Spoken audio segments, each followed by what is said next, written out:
but it's hidden in the Bible. కానీ బైబిల్లో మరుగు చేయబడి ఉన్నది.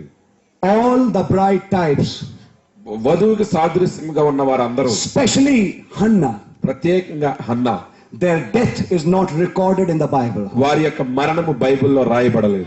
They died, yes, వారు మరణించారు నిజమే, but in the record their death is not put. కానీ రాయలేదు రికార్డులో వారి మరణాన్ని.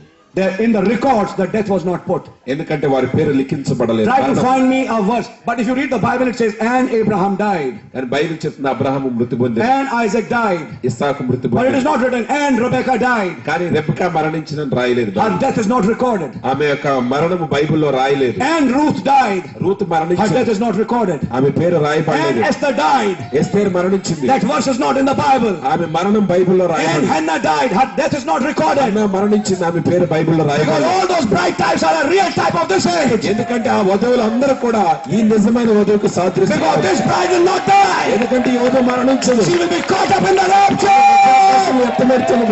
Hallelujah. What happened in the Bible? Bible ఏం జరిగింది? Revelation chapter 12. ప్రకటన 12.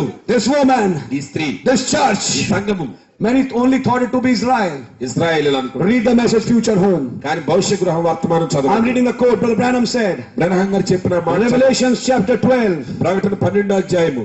I'll tell you what Brother Branham said. బ్రహ్మ గారు ఏం చెప్పారు? The 12th chapter of Revelation, ప్రకటన 12వ అధ్యాయము, which lays between the coming of the Lord and the ending of the trumpets. ఆ ప్రభు యొక్క రాకడకు బూరల యొక్క ముగింపులకు మధ్య జరిగేటువంటిది 12వ అధ్యాయం. Between Revelation 10 and Revelation 11:15. మరి చూడండి, ప్రకటన 12:10, 10. 10వ అధ్యాయము 11వ అధ్యాయం 15కి మధ్యలో. When did the coming take place? రాకడ ఎప్పుడు జరిగింది? 10:1 to 7. 10